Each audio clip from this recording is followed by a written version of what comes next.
Hello and welcome back, guys. We're now starting a new story, The Devil Fruit Hero, by CamDog2. You can find author's profile link in the description. Let's begin origins. Izuku Midoriya, disclaimer: I own nothing. For as long as he could remember, 4-year-old Izuku Midoriya has had strange dreams. Now in a superhuman society, people would think most children would have dreams of becoming a hero to the forces of evil and having insane and powerful quirk, and for the most part that it did. However, Izuku Midoriya dreamed of other things. He dreamed of men and women that could only be described as gods. Men and women who had powers that overpowered and overshadowed pretty much any quirk he had seen. He even saw some that could stop All Might. He saw people manipulating the elements. Saw men becoming mythical creatures, which granted had been done in quirks before but not on a scale like this. And everything else that seemed to fall between. Izuku even dreamt a man who could be All Might's father. At first Izuku tried to find out about them. Surely people this awesome had to exist, but no matter how much or what he searched on the internet, he couldn't find anything. However, the more he dreamed, the more excited he was to get his quirk. Izuku knew it would help him become the greatest hero in the world. Little did he know those dreams were more important than he could possibly imagine. The next day, "Come on, Ka-chan. You're being mean," Izuku said, trying to be brave and help a boy from being picked on. He was standing his ground but was shaking and teary-eyed as he looked at the bully. "Shut up, Deku. You quirkless loser." One Katsuki Bakugo yelled at his former friend-turned-bully victim as explosions ignited in his hand. The two behind him just laughing and mocking, "No, I won't let you hurt him, Ka-chan. Picking on people are not how heroes act." Izuku tried to reason with Bakugo. Unfortunately, this led to only infuriate him. With explosions ignited in his hands, he rushed toward Deku yelling, "Die Deku!" Ready to show that quirkless nobody where he belongs. Izuku braced himself for the pain, but in that moment he had another vision. It went as soon as it came, and Izuku, despite everything logical, moved to copy the motion he saw in the vision as he crossed his arms and then his fingers right as the explosion hit. Bakugo stood back, a smirk on his face as he thought he finally showed the nerd his place. No one could imagine what happened next as the other two bullies ran to get help for Bakugo and the other boy ran away. No one noticed Izuku on his knees griping his head as the visions played on an infinite loop until eventually he couldn't take it anymore and passed out. Inko POV. Inko Midoriya was a nervous wreck as she waited for her son and for the doctors to be done examining him. She and Mitsuki were walking to the park to pick up their sons when the cake upon the scene. When questioned, the bullies tried to put the whole blame on Izuku, but one look from Mitsuki and they came clean. When they heard the whole story, Inko immediately turned to Mitsuki to apologize, but Mitsuki just laughed it off and said the light punk deserved it. When Mitsuki left with her still unconscious son after promising to kick his butt later, Inko immediately rushed her son to the emergency room to get him checked out. Now here she was waiting for the news of when her son wakes up. And while she was extremely happy for her son to finally get his quirk, she just wished it had happened under better circumstances. After waiting for about 2 hours, the doctor came out. "Mississippi Midoriya, your son is awake." Relief instantly flooded Inko's system as she heard that. "Oh, thank God. May I see him?" The doctor smiled, "Of course. He actually woke up an hour, but we wanted to take some test about his quirk." Inko blinked. "Test?" From what she gathered from the story she heard, it was some kind of shield or barrier quirk. The doctor continued. "Ms. Midoriya, if our tests are correct, your son has the strongest and most versatile quirk to ever exist." Inko's eyes widened in shock. "What? I thought it was just a simple barrier quirk." Inko managed to get out. The doc was about to go on when a voice rang out. "Yes, I would like to hear about this young man as well." A jovial yet old voice was heard. The two turned and their jaws dropped. This man was Mitsunsari Tokugawa, founder and president of the Battle Tower, the one place in the world people can use their quirks freely. It's the same as the one from Hunter x Hunter, except you still get money after floor. Mr. Tokugawa, what are you doing here?" The doctor stuttered in shock that such a powerful MSN was in his office. Mitsunsari just grinned childishly. Oh, I was just visiting one of my top fighters when my nose caught wind of something. My quirk, you see, is that I can literally smell the potential of a fighter and someone from the next room is flooded in it. The doc and Inko both gasped, but for different reasons. The doc in awe and Inko in horror. She had heard stories of what happened there and the kind of monsters that was there, and she didn't want her son anywhere near that place. Mitsunsari, seeing her reaction, was quick to explain. Ms. Midoriya, please, with the power and potential your son has, nobody below the 100th floor could even touch him. Not to mention all the money he would win for you. Not could would. The man spoke with complete honesty and confidence. Inko, seeing this, began to waver. Money was a bit of an issue, and if this man was that confident, Izuku could win. But she just wasn't sure. Izuku was only 4 years old, for Kami's sake. The doctor, seeing her like this, decided to add the final nail in the coffin. As he pulled out some papers. Ms. Midoriya, he said, getting her attention. What I have here are the results of tests we ran and the capacities his quirk has shown so far. Inko took the list and her eyes widened in awe. Mitsunsari, seeing this, just got more excited. He wanted this kid in his battle tower and was willingly to do just about anything to get. The doctor, seeing this, explained what he saw as the most amazing part in his mind.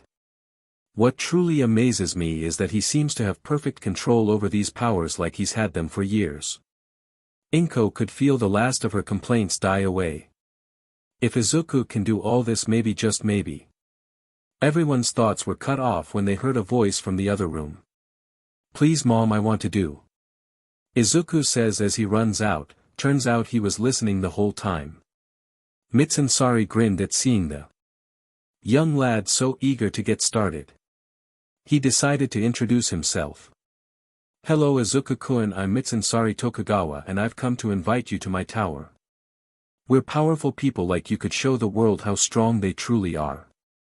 Izuku was in awe at hearing this and really wanted to get started. It was as if his quirk awakening something in him. Not thing bad, but something unique. Izuku turned to his mother and asked with all the excitement he could muster, please Mom, let me do it. He spoke with hope in his voice. Inko, seeing his look, knew she wasn't going to be able to talk him out of it. But she was still confused about one thing. Izuku, how can your quirk do so much and how are you so good with them? That was the one thing that still confused about. My dreams, Mom. I've seen them in my dreams. Izuku answered happily and Inko's eyes widened. She knew about the dreams her son had, and if he had even had a small fraction of those powers. Inko looked and saw the hopeful faces on Izuku, Mitsunsari, even the doctor. She looked at them and gave a simple nod, causing them all to cheer again, even the doctor. Mitsunsari turned happily to Izuku with a wide smile on his face. Will Izuku-kun, welcome to my world.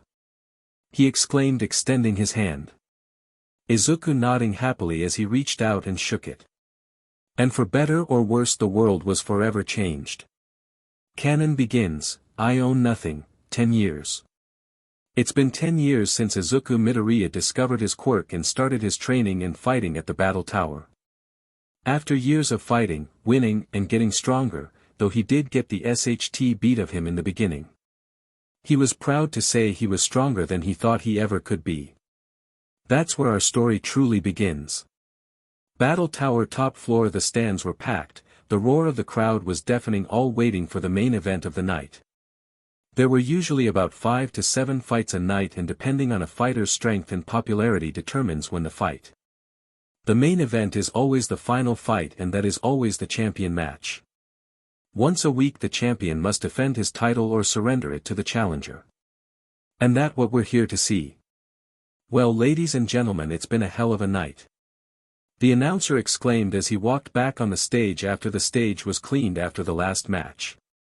But it's time to get to the main event. The real reason we are here.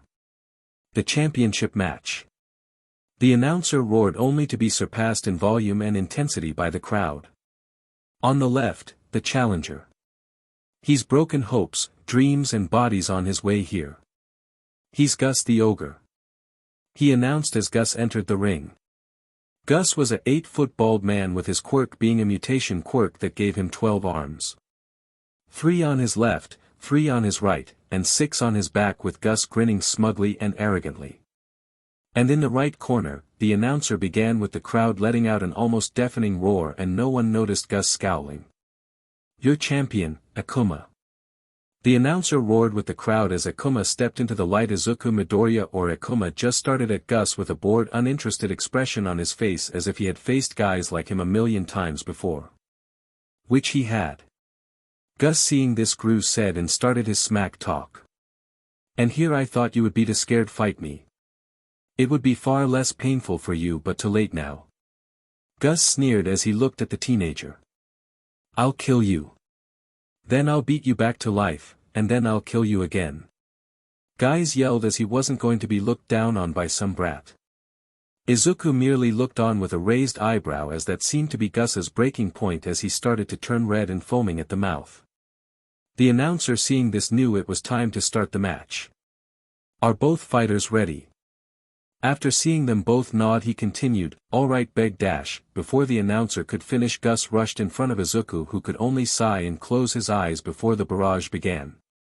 The audience watched in shock as their champion was apparently being beaten without hesitation or fight. Finally after what seemed like hours but was only 5 minutes did the barrage end. Did the agonizing scream of pain enter everyone's ears. Only it didn't come from the dust cloud. Gus didn't know what happened. As he was calming himself down he was confident he had just taken down the brat when all of a sudden he felt an agonizing pain in all of his 12 hands. He was able to hold in the scream as he looked at his hands to see if his hands had been somehow broken like he thought. This time he couldn't hold in the scream. As he was agonizing over the loss of his hands he heard something that made him freeze. "Good grief, if you're going to cheat at least don't make it so obvious." A voice called out in a bored voice as the dust cleared in Gus's eyes as Izuku was standing there uninjured and covered in diamonds. Seeing the shocked look on Gus's face Izuku signed, "All right, my turn." Suddenly Izuku disappeared only to appear right in front of Gus and slammed his still diamond-covered fist into Gus's stomach, and with a sickening crack heard by all. Like a gunshot Gus was blasted back into the wall and as the announcer looked at him all he had to see was the whites of Gus's eye to know he was out cold. "It's over," the announcer proclaimed over the cheers of the audience. "Akuma holds his title and throne for another day. Is there anyone who could possibly bring him down? Are you kidding? He's the strongest there is. Yeah. All hail the king. Akuma's never going down." As Izuku listened to the fans he let a small smile appear. They might be annoying sometimes but he was truly grateful for his fans. Later, "Akuma, any thoughts on the fight tonight? Did you have a strategy going into this fight tonight? Anything to say on the rumors of you going into retirement?" The media and newscasters, not so much. These people were like leeches always looking for a scandal and ruining someone's life if it meant a scoop and a bonus. If he were on his own Izuku was sure he would have ruined his reputation years ago. Luckily he had someone great for dealing with stuff like this on his side. "Oi. I thought I told all of you to get lost," said a low voice that was devoid of emotion but had a hint of something dangerous. They all turned and while the reporters all started to pale and sweat, Izuku hid a grin. This was Charlotte Amanda his agent and manger. Izuku briefly thought back to the time he first met her and the shock of seeing her outside a vision. He also wondered at times who else could appear. As Izuku were having these thoughts Amanda was taking care of the media. "I thought I made it clear to you people we don't do sudden interviews," she drawled taking a drag of her cigarette. "Please Amanda you can't keep something like this away from us." An annoying familiar voice as Amanda felt her eyebrow twitching when she turned and saw a familiar that was constantly annoying them. Her name was Rita something unimportant. She may have seen herself as a huge journalist but she was nothing more a gossip who used her issues to ruin people's life. There was rumors about her using her quirk to help get the info, something about turning into a beetle or something. Something like what Rita, a 14-year-old boy win a fight? Amanda asked already annoyed with the journalist. Rita smiled that annoying smile of hers. "A 14-year-old champion Miss Charlotte. He's been the champion for 3 years now and we still don't know his quirk. It's a secret hidden as well as All Might's quirk. Just because he don't want to go around showing of his quirk like a sugar-filled 4-year-old doesn't mean there's anything suspicions. Amanda countered snarky. There are also rumors going around that he has multiple quirks, Rita started, which has been proven false many times over by doctors confirming it's all one quirk with a vast array of abilities. Amanda said, close to snapping at the reporter. Anything else? Well, there is one thing, Rita said, and the way she smiled made it clear she had finally got to the rumor she wanted to discuss. There have been rumors about you and your client in a less than professional manner. And with that Amanda lost her patience and used her quirk. Charlotte Amanda quirk is petrification. For a certain amount of time she can petrify anyone she looks at. How long they stay petrified depends on how close they are and how clear she can see them. So now that all the newscasters were frozen, she addresses the still on and live camera. People of the news world, I Charlotte Amanda, Manger of Akuma, would like to say that once again all of those rumors are false and have no real merit. Thank you and have a good night. With that she turned off the camera and walked toward the door, motioning for Izuku to follow. Izuku, who had been staying silent, followed after her without a word. Only when outside and in the limo did the two allow themselves to relax. Izuku turned his manger as the limo began to move. You tell me time and time again not to do anything rash with the media, yet you seem to make a sport of it. Izuku said with a smirk. Amanda gave a huff as she exhaled smoke. Don't be stupid. Most of those reporters are flies. That Rita woman is the only one that pisses me off. Getting involved in matters and rumors that she has no business being in. She finished with a wave of dismal. Even when some of those rumors are true. Izuku asked, a smirk still on his face, a smirk Amanda copied, especially them. She confirmed as they leaned in to kiss. The next day, Midoriya. Saw your fight last night. You are the man. You gotta let me spar with you, Midoriya. I've got some new moves you gotta see. Izuku-kun, let's go out on a date after school today. Izuku sighed in annoyance as he walked through his metal school hall toward his homeroom. No matter where he went there was no end to this, and unlike the media he had no to run interference for him and had to deal with everything on his own. Didn't help his already short temper. Ignoring the comments and request, dating or otherwise, he arrived at his homeroom door and mentally prepared for his daily headache. When ready he opened the door a couple inches. DKU. And immediately slammed it shut just as the annoyance slammed into the door, effectively breaking the door into pieces and knocking themselves out and revealing himself to be Bakugo Katsuki, who after learning what happened in the park that day set out to prove he was still better, only to grow angrier and angrier the more powers Izuku seemed to help. The tipping point was when Izuku showed he had a just as strong if not stronger version than Bakugo's quirk. I'm dead serious, look up the Nito no Mi. The teacher just sighed, used to this. At first he tried to stop it but eventually gave up and considered it a part of daily life. Someone garbed Bakugo and put him in his desk. Midoriya fixed the door. Midoriya rolled his eyes, muttered a good grief and started to glow as he uttered, crazy diamond, as a humanoid appeared behind him. Faster than the human I could see a barrage of punches at the remains of the door and fixed it. Izuku allowed himself a smirk as crazy diamond disappeared. Gotta love the stand fruit. He thought as the school day began. Later that day school had been dismissed, and after dealing with the usual mob coming up to him with the usual, talking about the match, date request, quirk advice etc., he finally managed to get away. Izuku had just walked under a bridge when he came to a stop as the sewer main hole cover started to violently shake, as a second later what could only be described as slime with a voice erupted from the hole and moved frantically as if looking for his, and when its eyes landed on Izuku a sickening grin appeared on the slime's face. Well, what do we have here? The famous Akuma. Oh, with your body and quirk I'll definitely kill him. Now hold still. It'll all be over in 45 seconds. And with that it lunged ready to take the champ's body as its own. Only to be met with a prison of wind sking him into a giant sphere of wind. Think water prison from Naruto, expect made of wind. Izuku looked at the slime with a small amount of interest when a voice came from the manhole, have no fear. Why? Because I am here. It exclaimed as a figure appeared from the manhole and turned out to be the #1 hero All Might. Do not worry, citizen. URSA, All Might trailed off, seeing the sludge villain he had been chasing trapped by someone who could be recognized just as easy as him. Izuku, seeing his once hero and inspiration appear in front of him, could only look at the sludge villain and say one thing: you're late. That's chapter 2, and yeah, Izuku is already overpowered. I tried to make him act a little like Jotaro Kujo with a little twist here and there because he's my favorite anime protagonist. Yes, the stand fruit is a thing, and I'll do a bio for it and any other non-One Piece devil fruits that appear the HRM so far. Charlotte Amanda. Jiro Kyoka Momo Yayorozu Utsuyu Azui, more to come. Passing the torch.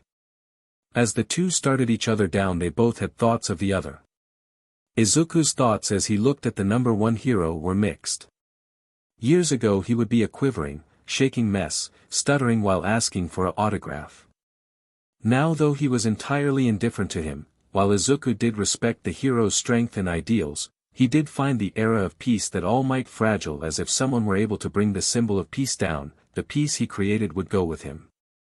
Meanwhile, Toshinori Yagi aka All Might also had thoughts on the young champion.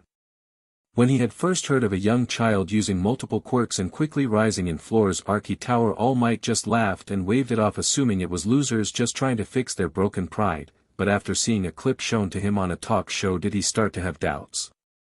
Turning his body into weapons, controlling gravity, becoming and controlling the elements, hell, Toshinori even saw the young man turn into a dragon, AF dragon. A few heroes were looking at Ryukyu but then quickly looked away when they caught the glare she was sending them. After seeing that, he couldn't help but feel suspicious of who this young man was and if there was a connection between him and his archenemy All for One. When All Might brought this to his old teacher, Gran Torino, who was doubtful at first, agreed to look into it. When Toshinori found out that despite having a vast array of abilities, which he didn't feel the need to know, that it was all one quirk, he was more than a little relieved and was quick to assure the staff that nothing was wrong and quickly swore them to secrecy to avoid giving the young man trouble in future. After that, All Might mentally wished the child luck while every once in a while catching one of the young man's fights on the TV. All Might was brought of his musings when he heard Izuku clear his thoughts. So what's the plan for this thing? Izuku questioned while gesturing to the slime still stuck in the wind prison. All Might simply laughed and brought out a couple of empty plastic bottles. We can simply put him in these. Waste not, want not, after all. All Might continued to laugh until he noticed the flat, unimpressed look from the teen and ended in an awkward chuckle. After a few minutes of getting the slime in the bottles, Izuku turned to leave. Well, that's that, see you around, All Might. Izuku spoke, walking away, waving over his shoulder as he did so. Of course, young man. All Might spoke enthusiastically. With a quirk like yours, you're bound to be a great hero even with its funny name. Devil fruits. Now that's a weird one. All Might laughed, not noticing Izuku stopping dead. As soon as he heard this, Izuku stopped cold and slowly turned around. No one outside him, his mother or Amanda, knew the name of his quirk. Amanda made sure of it. So how did All Might, #1 hero, or not know it? How do you know my quirk's name? Izuku growled as he approached All Might. There are only 2 other people who should know its name and you're not one of them, so talk. All Might, having realized his mistake, tried to correct it. CC, come now, young Midoriya, I'm sure you've dropped its name at least once by now. All Might insisted nervously. Izuku merely narrowed his eyes. No. I've been sure never to come close to saying it, so spill what you know or else. Izuku threatened. All Might was slowly backing away, trying to think of a way out of this when he noticed steam coming off his body. SHT. I'm out of time. All Might thought frantically. Sorry, young man, got to go. Places to be and all that. He finished quickly before leaping into air. Izuku ran to where All Might had been standing and cursed seeing him get away. The teen was about to give chase when he noticed one of the bottles containing the sludge villain on the ground. Good grief, he sighed, picking up the bottle. Guess I have another reason to go after him. Good thing devil fruits aren't the only thing I got from the memories. Izuku said to himself as he activated his haki to find All Might. Finding his energy which was weaker than Izuku expected, he made sure to hold on to the bottle and using the power of the float fruit took off after him. With all might, what the hell was I thinking? Toshinori scolded himself as he rested in his deflated form. Of course he would be suspicious that I would know his quirk's name. How could I be that careless? Toshinori sighed to himself. There was no helping it now and he still had to take the villain to the police. Getting up and patting off he noticed that he felt the weight a little off. All Might's eyes widened when he noticed that one of the bottles containing the villain. Where is it? Where is it? Toshinori thought, frantically searching his pockets and ground around in hopes of finding the bottle. Not finding it, he tried to remember the last place he saw it, which was Dash.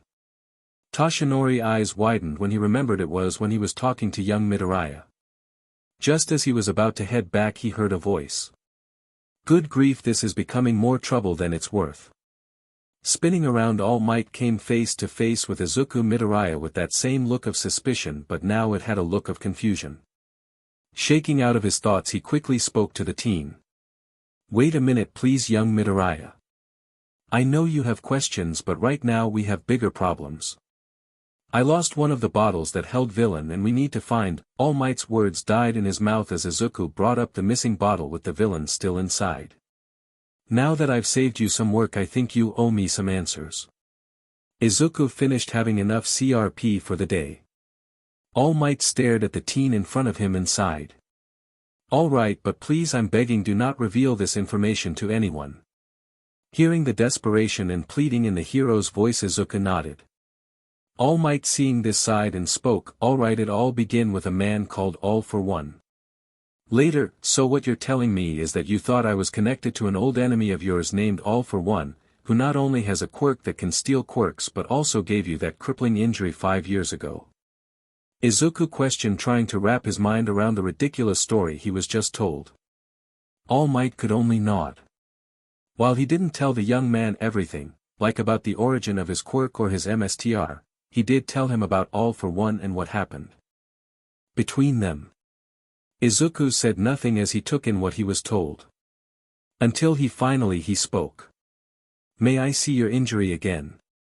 Izuku requested as he approached the man.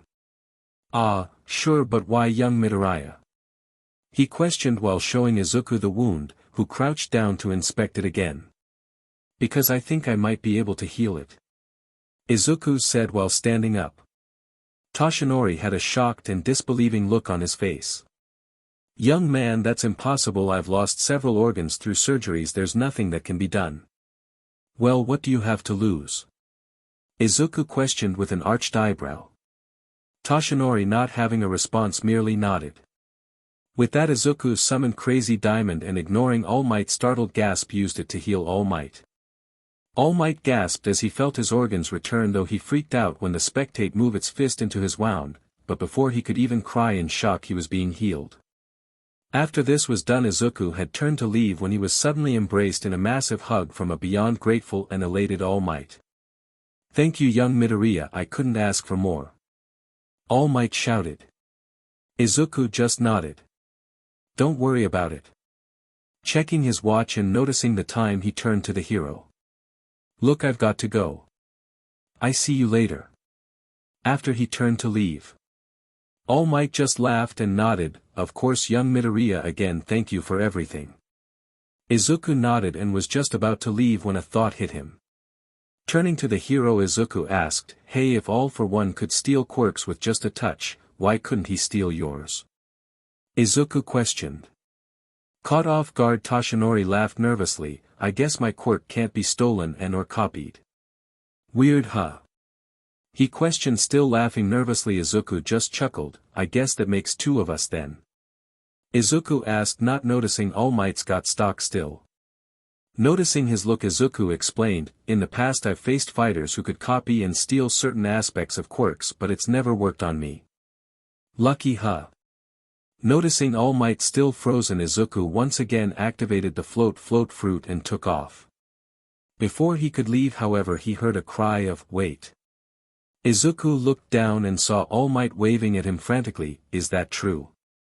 Can your quirk really not be stolen or copied? All Might questioned frantically but also hopefully. If that was true, then he might have finally found the one he was searching for. Izuku merely shrugged. As far as I know, look, I really need to go. Izuku turned to leave. Wait. What is it now? I don't have time, I have to go. Look, tomorrow I'll be at Dagoba Beach tomorrow. If you still have questions, then you can ask them there. But I have an offer for you. Then you can ask it tomorrow. And with no further ado, Izuku flew off. Meanwhile, All Might stood there flabbergasted before shaking it off. He needed to get the slime to jail and see if what Izuku said was true. Next day, Dagoba Beach. It was just a little past noon when All Might had come upon the beach. All Might had been wondering why the young champion would be here, as he heard it was an unfortunate site for illegal garbage dumping and what the young man could possibly want from there. He was brought out of his thoughts when he heard a rumbling and his eyes widened in shock as some of the mountains of garage started to rise in the air. His jaw dropped as the mountains of trash were then crushed into the shapes of ball before out of nowhere lighting vaporized them. He was brought out of his thoughts when a voice addressed him. I'm surprised you actually came. That offer must be an interesting one. Izuku spoke, coming into view. He was dressed in his battle tower outfit without the jacket and hat. Young Midoriya, was that you just now? All Might questioned with Izuku nodding. Yup. Got a permit from the government to do it. They get the beach clean and I got extra training. Izuku spoke, answering the question that was on All Might's question. Izuku then got to the matter at hand. So what did you want? He questioned. All Might nodded. This just added to the list of good reasons. He just needed to know one more thing. Before that, do you mind if I ask one question? Izuku raised an eyebrow but shrugged. Why not? Have you ever considered being a hero?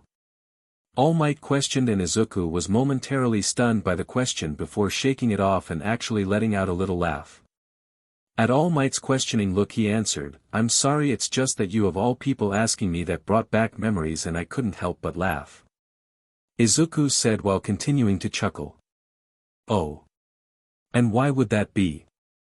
All Might asked curiously as Izuku finished chuckling. You see, before I got my quirk I wanted two things. The first was a powerful and cool quirk, which as you can see I was lucky enough to get. Izuku said with All Might letting a little chuckle. And the second? All Might questioned. Izuku sighed as he answered, the second was that I wanted to be a hero like my idol, you. He admitted with All Might looking shocked. Yeah. I was actually a real fanboy and everything. Bought all your merch, watched the clips and everything.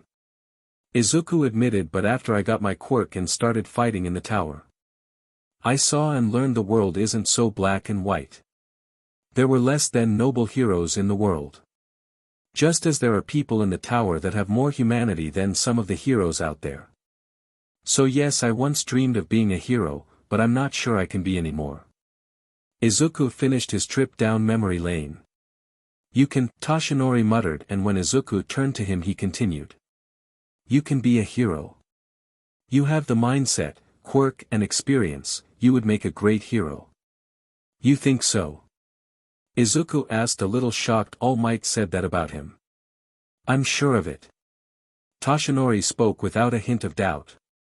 Just as I'm sure that you're the one to inherit my quirk. That last thing made Izuku blink in shock. Did All Might just say? What do you mean inherit your quirk? Izuku questioned with Toshinori sighing. Yesterday I didn't tell you everything. Let me fix it by revealing the truth and history of my quirk. The quirk called One for All. And with that All Might began his tale of One for All origins and its first user being the brother of All for One.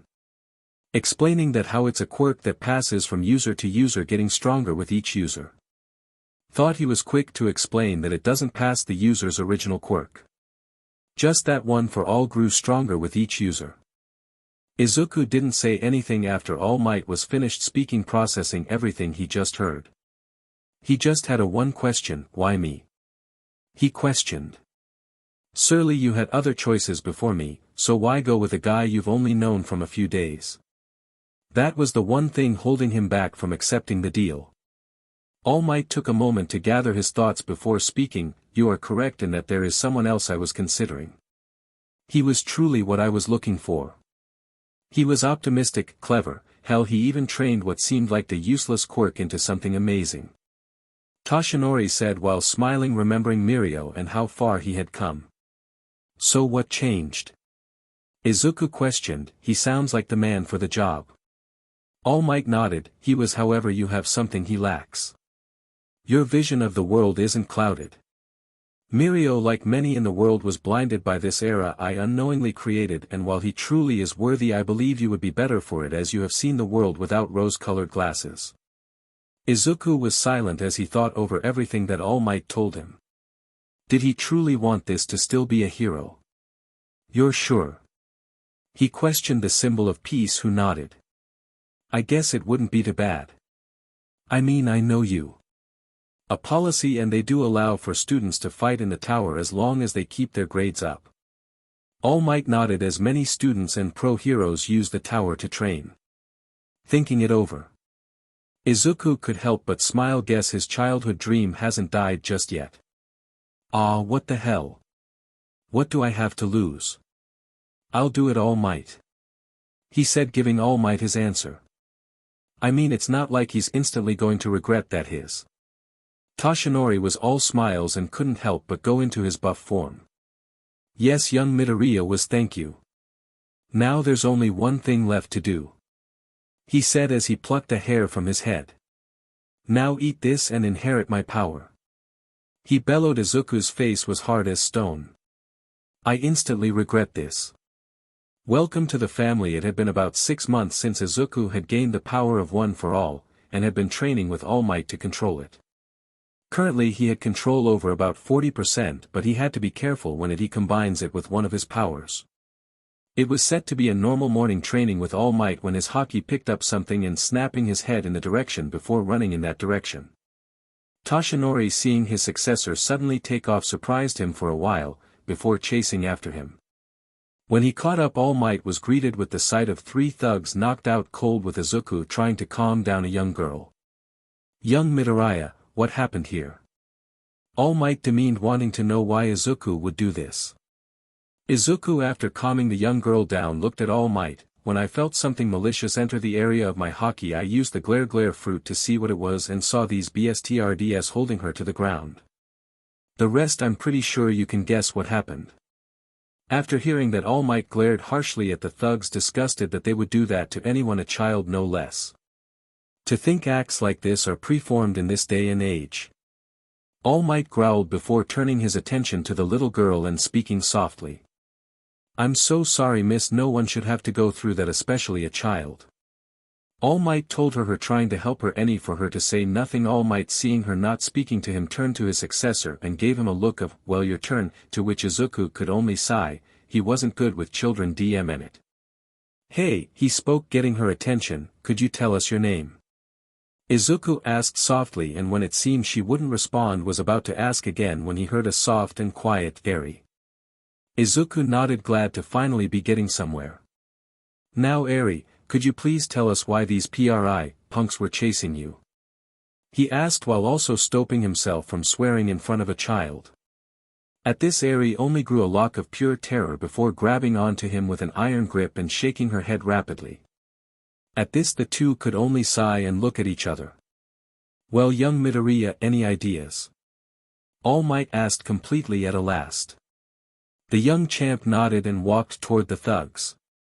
I've got a way to get the info out of them without even waking them up. Using the memo fruit, he pulled the memory film from the punks while ignoring the surprised grasp from Eri. Izuku and All Might took a look and didn't like what they saw a single bit. Quirk destroying bullets, something that sounds so simple but can destroy their society and throw it into chaos. Izuku and All Might looked at each other. They couldn't let this happen, but begs the question, what did this have to do with Eri?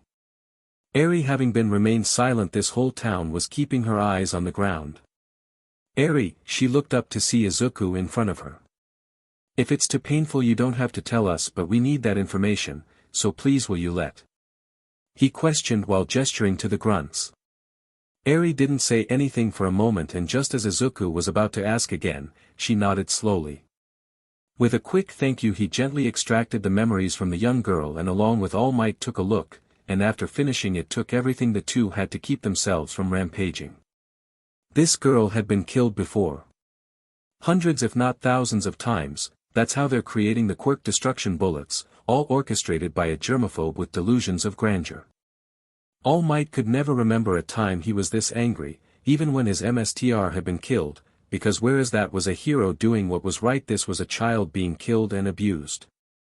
As All Might was trying to get his anger under control, he heard what could only be described as scribbling, and he turned to see Izuku writing something in a little notebook. Izuku, seeing All Might's questioning look, showed him what he was writing. There's a lot of this BSTRD has to pay for. So I figured I'd start writing a bill. Just to make sure. Sure enough, Izuku had written down a list of everything Kai Chisaki, otherwise known as Overhaul, had done. All Might was in complete agreement. Yes, with all this information we can hit him as early as tonight. I just have to get this to the police and then assemble a small team of heroes to help with Overhaul's 8 deaths while I deal with Overhaul myself, Izuku interrupted. With my Logia abilities his quirk would be useless. Izuku explained. With All Might nodded at both points. While it wasn't common, well-known fighters from the towers have been deputized for certain fights or operations they could be useful in. So if the number 1 hero recruited the world champion from the battle tower to stop a plot that could destroy Quirk society, no one would think twice. Well, that only leaves on last issue. What do we do with young Eri after this is over? All Might questioned, knowing it could be hard for her once people learn about her. Eri froze hearing this and started shaking. Izuku, seeing, only sighed, good grief, why doesn't she stay with me and mother? All Might and Eri looked at him in shock, and again Izuku sighed. What's the big deal? She's gonna need a place to stay, and I can tell my mother would love her. Eri was shaking and had desperation and hope in her eyes as she asked. Really, I can live with you? Izuku looked at her and nodded. Eri broke down crying and leapt into the arms of one of the only people to ever be kind to her and blabber out thank yous, while All Might grinned happily in the background, and young Midoriya said he wasn't good with kids. A thought suddenly came to All Might. Young Midoriya, what should we do with her until this is over? Overhaul might send people after her. He asked, concerned. Izuku didn't even blink as he held Eri, who had fallen asleep after everything that happened. I was thinking of putting her along with my mother in my room on the 200th floor of the battle tower. That way, even if they do discover where she was, they'd have to fight against some of the toughest fighters there. All Might's shoulders shagged in relief. Well, that takes care of that. I'm off to start my end. I'll contact you tonight when it's ready. Izuku nodded and both left to prepare for the night. Later that night, Izuku, fully decked out in his fighter clothes, was flying to the meet-up spot. All Might did as he promised, and now police and heroes were ready to help with both forces, knowing of his involvement. As he was flying, he thought back to how his mother took the news of everything, including the new addition to their family. The best he could describe it was a long-lost parent and child being reunited, and it admittedly brought a smile to his face, though that was replaced with an annoyed frown, when Inko told Eri not to do anything that could cause her to stress, eat like a certain heartless son she knew. After that, Izuku got both of them to his room in the tower and made sure a few of his friends were watch out for anything, which after hearing the circumstances they were more than happy to do. Finally he got to the spot and landed. While looking around, there were what looked like 200 police as well as several pro heroes such as Death Arms, Kamui Woods, Beast Genist, Gang Orca Dash. Oh my god! You're actually here! A feminine voice screamed as he felt some slam into him. Looking down, Izuku saw who had hit him. My name is Mount Lady, and I'm your biggest fan. I've seen all your fights, and she was cut off from her speech by Kamui Woods, who had pulled her off. Izuku. Calm down, rookie. Now is not that time to act like a love-sick schoolgirl. He shouted at Mount Lady, who pouted and looked away. Kamui sighed and turned to Izuku. Sorry about that, Akuma. She promised she would behave herself. Izuku only smiled and waved it off. It's fine, I'm glad we have her power, and I'm sure she'll be a great help. I sure will be so sick it woods. Kamui could only grumble as All Might arrived and brought everyone to attention. Heroes. Thank you all for coming. As we all know, the men in this factory have been threatening the society we know today. The leader Kai Chisaki aka Overhaul is trying to revert the world back into the time before quirks and take over. That's why we are here to destroy the factory and capture everyone involved. The police will deal with the common thugs. Heroes, our jobs are to take down the 8 precepts of death, and finally, because he possesses skills that can make Overhaul's quirk meaningless, Akuma will deal with Overhaul. Everyone nodded while Izuku was busy looking for Overhaul with observation hockey and eventually finding him in the very back. Once he did, he nodded to All Might. All Might, seeing this, turned, "Let's go." Texas Smash. As soon as the attack hit, Izuku wasted no time and shot through the hole as sounds of confusion were heard and then the sounds of battle. Half a minute later he had arrived in front of the door where Chisaki was. Without any more prompting, Izuku slammed his fist into the door, sending it flying off its hinges, where a sound of alarmed confusion was cut off before the door slammed into it and then the wall. Without missing a beat, Izuku used the string fruit to hoist the man he knew to be Overhaul in a way he couldn't use his quirk. Izuku finally got a good look, and aside from the bruises he got earlier, he looked like the man Izuku saw in Eri's memories, with his bird mask broken and lying on the floor. "Who the hell?" Chisaki began angrily, only to be cut off by a diamond-encrusted hand to the jaw. "Shut up. I have no interest in what you have to say. I'm only interested in you pay." "Pay what?" Chisaki demanded. Izuku smirked. "Your bill. I'd watched the whole thing, but what's important it from 20 seconds to the very end. Later the plan has been a complete success. Everyone captured, all quirk killer destroyed. Luckily he was able to get away before the news showed up, but he was annoyed when All Might to him he made sure the news knew of his involvement. That annoyed Izuku, which got a big laugh out of All Might. However, Izuku couldn't be that annoyed. He got to take down a villain, work with heroes before his a test, and even got a new little sister out of it. Not a bad day, all things considered. Entrance exam. The day had finally arrived. After spending the last 4 months training, fighting, getting to know his new little sister and taking Amanda out on a few dates, the UA entrance exam has arrived. Now here Izuku was standing at the entrance of the school in simple sweats. With a simple sigh he began to walk toward the building, and it wasn't long until he heard an annoyance behind him. "DKU. What the hell are you doing here, you loser?" Bakugo screamed from behind him, enraged he would see the loser here. Izuku just raised an eyebrow. "Why else would I be here?" Just as Bakugo was about to yell again, Izuku bent down and gave him a glare. "Do you really want to start something here?" Izuku questioned, with Bakugo not being able to do anything but storm off with Izuku watching. Good grief. Izuku sighed as he continued to walk toward the exam hall. Later in the exam hall, Izuku was able to find a seat at the very back to avoid getting noticed. Though he was spotted and recognized by a few, he was able to get away before anyone could stop him. After waiting for a while, Pro Hero Present Mike came out. What up? How's everyone doing tonight?" He proceeded to turn to the audience with his hand to his ear to hear the response he was sure receive. Pure silence. That's all he was able to get. It was so bad Izuku almost gave him a pity clap. Almost. Completely undeterred, Mike continued, "Now it's time to get down to business. You'll be facing a series of robots worth a series of points. However, even though there is a select number of robots, friendly fire is forbidden and will result in immediate disqualification."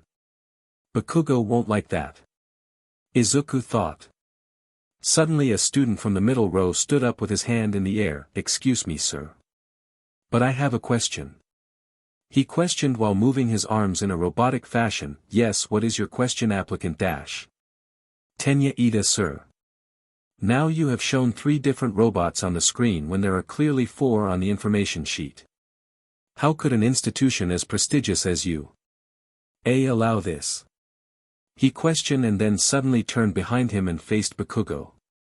"As for you, stop swearing under your breath. Such crude behavior does not belong here." Ida exclaimed, all the while continuing his robotic movements. What the hell did you say, you shitty dash? Excellent question, applicant. Present Mike cut him off before things get out of hand. The last robot is worth 0 points. Meaning it's worth nothing and should be avoided at all cost. Yes, sir. Thank you, sir. Ida exclaimed while bowing before seating down. After that, Izuku was handed his exam card, went to his exam destination. Exam site E. Izuku was standing around waiting for the exam to begin when he noticed something. It was a round-faced girl with rosy cheeks trying to calm herself down. Izuku seen the look on her face many times before when he was starting out in the tower, wearing it himself many times, so he went up and started to talk to her. You really do need to calm down and think straight, he told her calmly. When she turned, she gasped when she saw him, early recognizing him. The best thing you can do right now is take some deep breaths and clear your head so you can be ready to take on whatever the test is, Izuku explained to her while also knowing the others were listening. The girl looked at him for a second before nodding and breathing deeply a few times, causing Izuku to smile. Suddenly Present Mic's voice blasted out for everyone to hear, now is everyone ready? Go. Surprising everyone except Izuku, who took off immediately. Seeing everyone's surprised looks, Present Mic laughed and said, what? You think this was going to be a normal test? Here at you. You're going to have to go beyond like that kid there. Present Mic exclaimed while everyone noticed Izuku and immediately ran to catch up with him. Meanwhile, Izuku was using the float fruit along with the glint to snipe from the air. Soon he landed in the center of a street and looking around, noticing he was surrounded by robots from the north, south, east and west, and they were closing in. Good grief, Izuku muttered before suddenly 3 more Izukus suddenly appeared and each of the 4 faced a separate direction. The original coated his arm in fire and faced the north, the second costed his hand in a sphere or air and faced the east, the third covered his leg in light and faced the south, and the final morphed his arm into a Gatling gun and faced the west. With that, the attacks were unleashed. The robots in the north were incinerated upon contact with the fire, the east were shredded to nothing or blown by the air, the south were caught and the explosions caused by the light speed kick. And the west were shredded by the hail of bullets or by the explosions caused bomb fruit and powered bullets. Looking around and seeing the robots destroyed, he dismissed the clones and went to look for more. Monitoring both, did you see that? He completely destroyed those like they were nothing. I mean, I know he's the champ, but that's amazing. 13 The space hero exclaimed. They knew the young man was strong, but that just blew them out of the water. It's not just his power. Principal Nizu, a small animal hybrid, said. He's also helping out other applicants when they need it. He said, happy to not just have another brawler. Everyone agreed, even a tired-looking man in the back looked agreed. Strong, handsome and noble, everything a woman wants in a man. Said the 18+ hero. Midnight said while staring at Izuku. Plus the things I could do with those clones. She trailed off while licking her lips. The tired-looking man at her dryly. You know he's 15, right? I can wait. Exam field. Well, that should just about do it. Izuku said while looking around when suddenly a ton of examines ran past him. Wondering what the big deal, he looked and his eyes widened a bit when he saw the gigantic 0-pointer. Deciding it wasn't worth dealing with a 0-pointer, he was about to head into an alleyway when he heard, help. Izuku's head snapped around and saw the girl he talked to early pinned under rubble with the 0-pointer headed straight toward her. Without the slightest bit of hesitation, Izuku morphed his left hand into a blade while his right hand held a blue sphere that expanded as he said, room. Ochako Uraraka didn't know what happened. She had been pinned and was about to be crushed. She had closed her eyes and waited for the end. When suddenly the weight off her back was gone and the 0-pointer didn't sound as close. When she opened her eyes, she was shocked. Akuma, the one who helped calm her down and secretly inspired her when she was a kid, was standing where she had been, his arm transformed into a blade and ready to fight, but that's not what shocked her. The buildings around and the robot had been completely and cleanly cut in half. Seeing the hunk of scrap metal down, he turned and walked toward the girl. You okay? He questioned, to which all she could do was nod. He was about to make sure when he saw Recovery Girl show up. Knowing she was probably in good hands, he revived all the information about when to expect his results and left. 1 week later, Izuku had been waiting patiently for his results while Inko and Eri scrabbled for their home's mailbox whenever it showed up, until one day, Izuku. They're here. Your test results are here. Inko and Eri scrambled in on their hands and knees for some reason. Thanks. Izuku said dully while taking the envelope to his room and shutting the door. Setting down, he took out the projector and started the message with All Might appearing. It is I here as a recording. Sorry I haven't been able in contact the past week. I've been, what, hurry it up. I've got to do how many of these? All Might questioned with Izuku rolling his eyes. Now on to your results. You earned 70 rescue points and 150 villain points. With a combined score of 220 points, you have not only become the freshman representative, you have shattered the previous record. Congratulations, young Midoriya, this is your Hero Academia. And as Izuku sat there, he could hear the cheers from Inko and Eri, who had been listening to through the door. He could only think what was coming next. Beginning the year. Well, it's time. Izuku thought as he made his way to the door. It was the first day of his time at UA, and Izuku was pretty even on the subject. His mother and sister on the other hand, babies living his dream. I am so happy. Big brother's going to be the greatest hero ever. We're more enthusiastic at the prospect. Izuku just rolled his eyes and said goodbye as he left out the door, the two never noticing as they were still celebrating. It wasn't long before he was standing outside the door to his new classroom, having been noticed many times, students having started in shock at seeing him there, but ignoring them easily, having long gotten used to it. Well, no turning back now, Izuku thought before sliding the door open. Get your feet off that desk immediately. The hell did you say to me, you four-eyed bastard? And promptly slammed the door shut. Izuku took a deep breath before trying again and opening the door. Apparently the two had come to an agreement, as the man talking to Bakugo introduced himself as Tenya Ida before spotting Izuku and walking toward him, and he wasn't the only one. Hello, I am Tenya Ida and I'm happy to see you actually decided to attend. I heard some pretty unsettling rumors about you, Tenya said with his usual robotic movements before holding out his hand. Izuku Midoriya, Izuku said while taking and shaking his hand. And what do you mean rumors? Izuku questioned, and just as Ida opened his mouth he was pushed into the wall and Izuku found himself swarmed. I can't believe you're actually here, dude. A red-headed spiky-haired student exclaimed, my name's Eijiro Kirishima and we've got to spar later. I've been wanting to fight you for years. He said before a pink-skinned girl suddenly jumped on top of him. Hi, I'm Mina Ashido and you got any plans later? She questioned as this was going on. Two students were watching from their seats. One was Bakugo, who was set at Izuku taking what he thought was his spot as the top dog of the class. The other was a boy who had half his hair white and the other half red, with a scar on the left side of his face. He was glaring at Izuku in a challenging manner. Back with Izuku, he was about to finally respond to the wave of chatter when suddenly his observation hockey sprang to life and his head jerked to the door. What's wrong, Midoriya?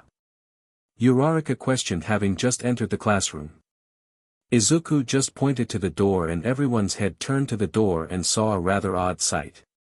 It was a tired and scraggy-looking man completely concealed in yellow sleeping bag with only his face and part of his hair sticking out.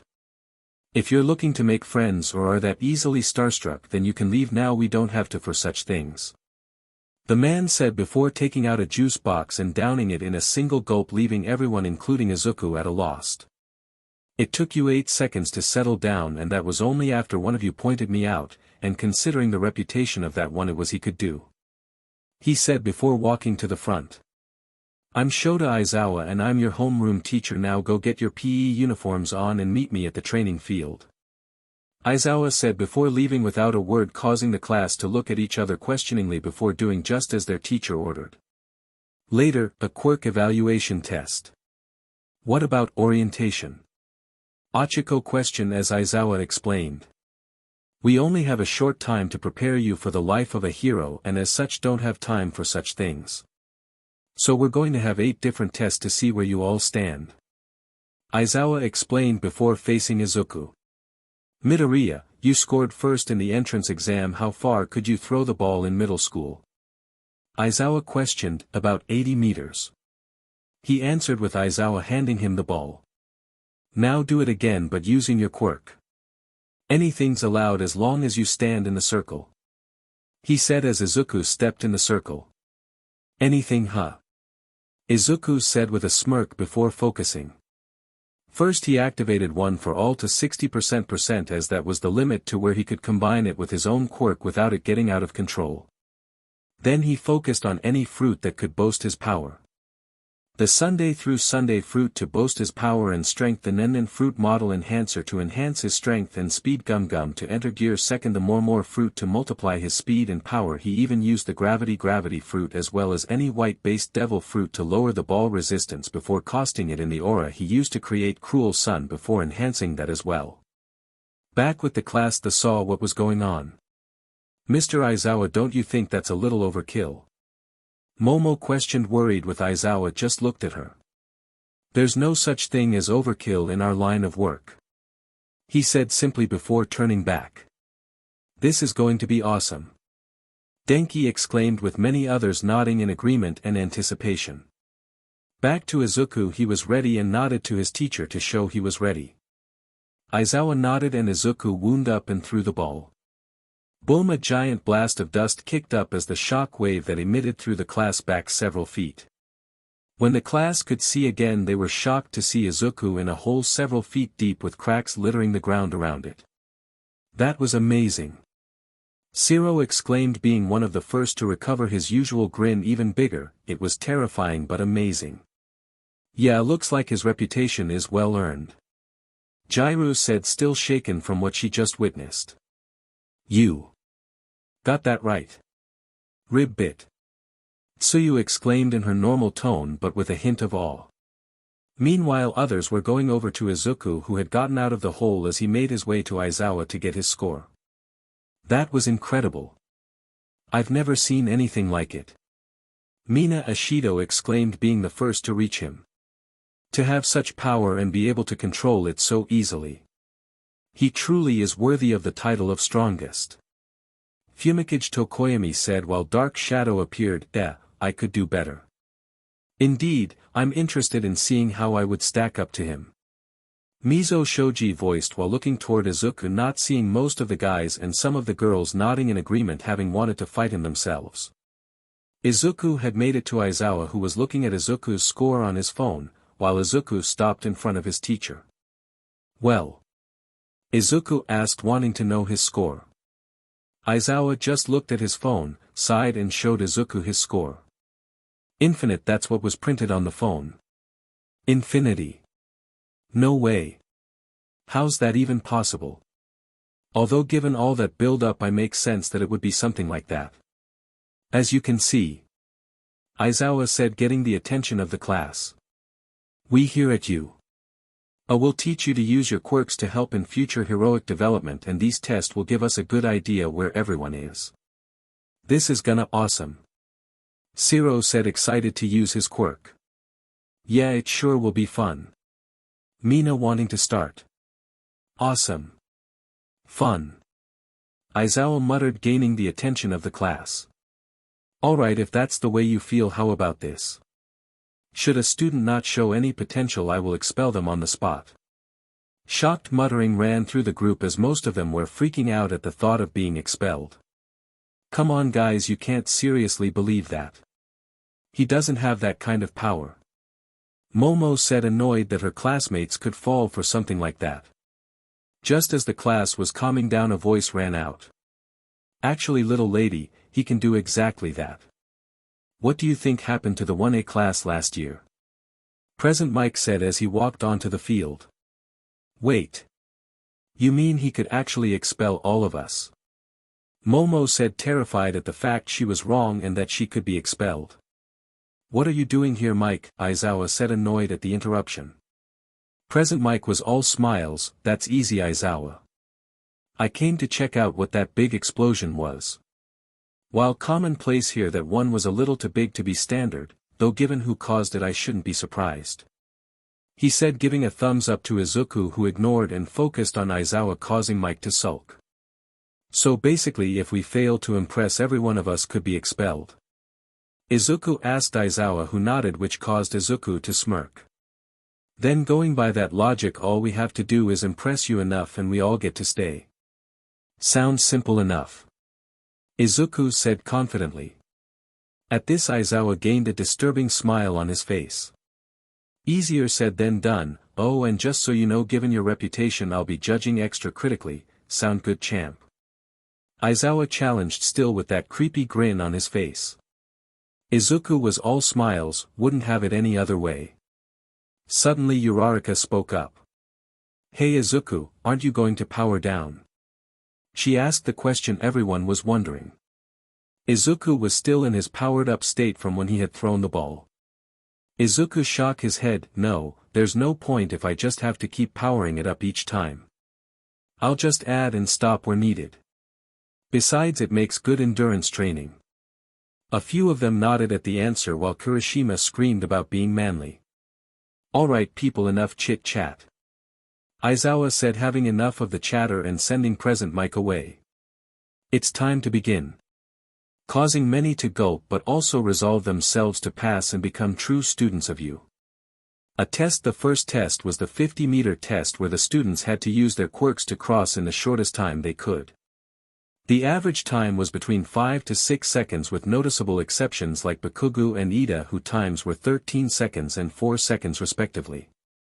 When Izuku, who was paired to run with Bakugo, got in position, he used the Kilo Kilo no Mi and the Ton Ton no Mi to cut down on his weight, while using the Gravity Devil Fruit to stop him from floating, while also using the Wind Wind no Mi to cut down on wind resistance.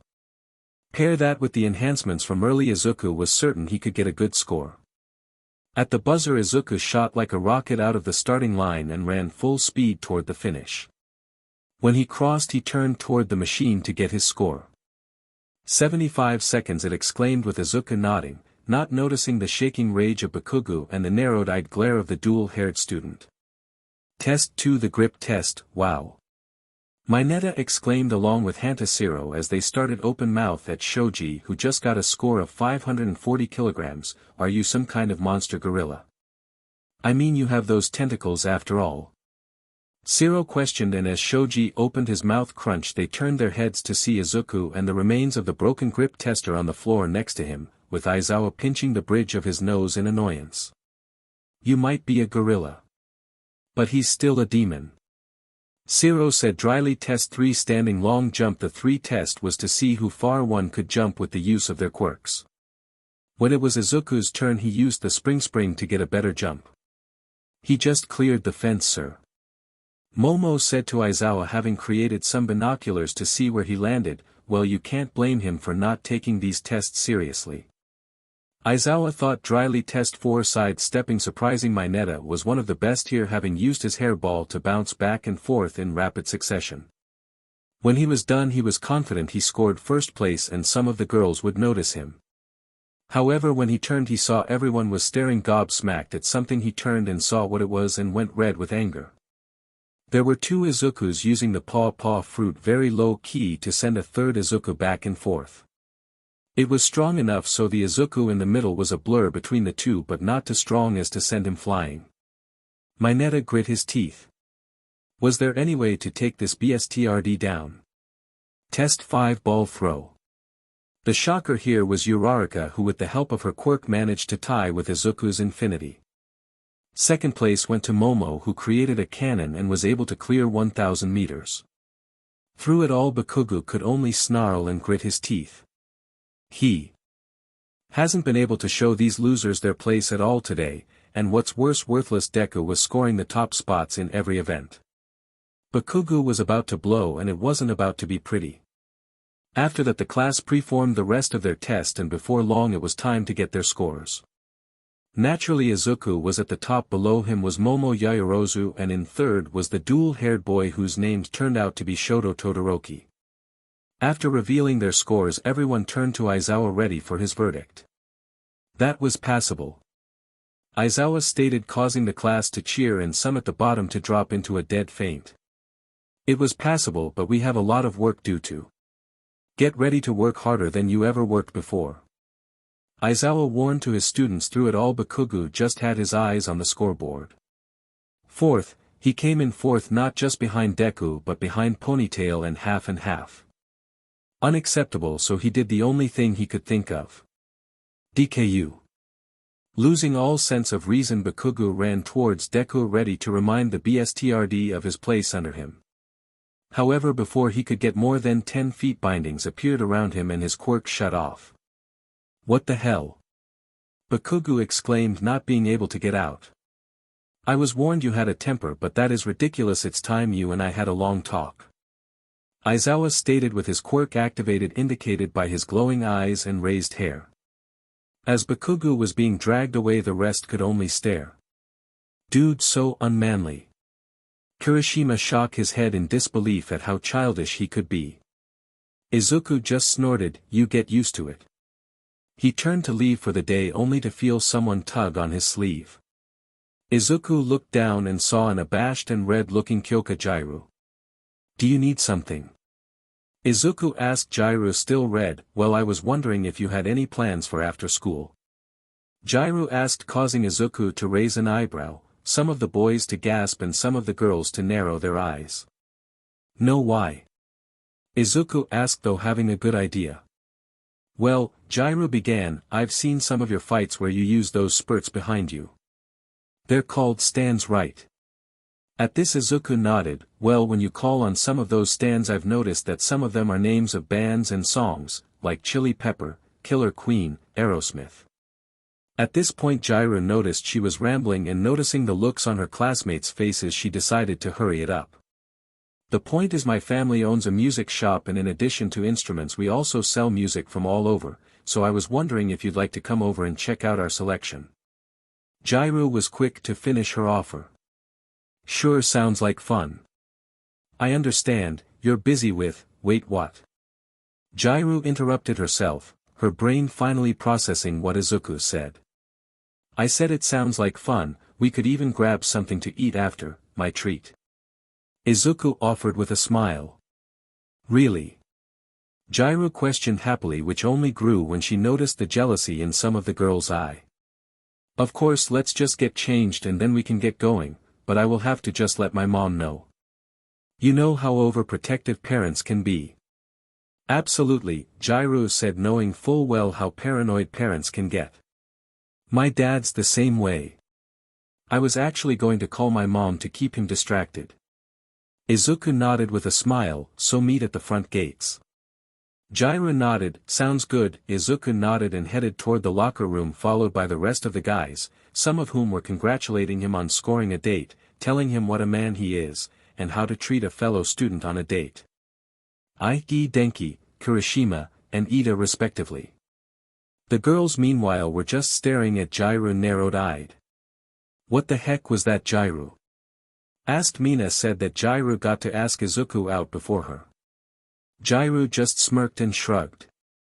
What can I say, I saw an opportunity and I took it. Now if you excuse me, I've got a date to prepare for. With that, Jiru turned and headed to the school, only to stop at something Tsuyu said. You know, there are rumors about him dating his manger, right? Rib bit. At this Jiru thought for a moment and then shrugged. I'm an open-minded person. And with that she left to the changing room to prepare. Later at the gates, Izuku was waiting patiently when he heard Izuku. Jiru was heading toward him. Thanks for waiting. Izuku just smiled. No problem, so you ready? Jiru nodded happily. Yup, let's go. And with that Jiru and Izuku headed out side by side. Fights, elections and invasions, at least some things are normal. Izuku thought, setting in literature class. It was the day after the quirk aptitude test and classes were in session. On the bright side, his outing with Jiru was nice and both had a good time. Izuku got to meet both of her parents. Mika, Jiru's mother, was nice, polite, and very pleasant, though Izuku was surprised when he found out she's a fan of punk rock, though after learning she was a musician and hearing a few of her songs she clearly had a talent for it. Izuku, when he first met Kyotoku, Jiru's father, he thought he was hilarious. The second the two students entered the shop, a blur ran into room and grabbed Jiru into an embrace. The blur turned out to be a sobbing Kyotoku who was sobbing about his little girl growing up too fast. Then he spotted Izuku within a second. Kyotoku was in Izuku's face, demanding what a vile piece of filth's intention was with his little rocker.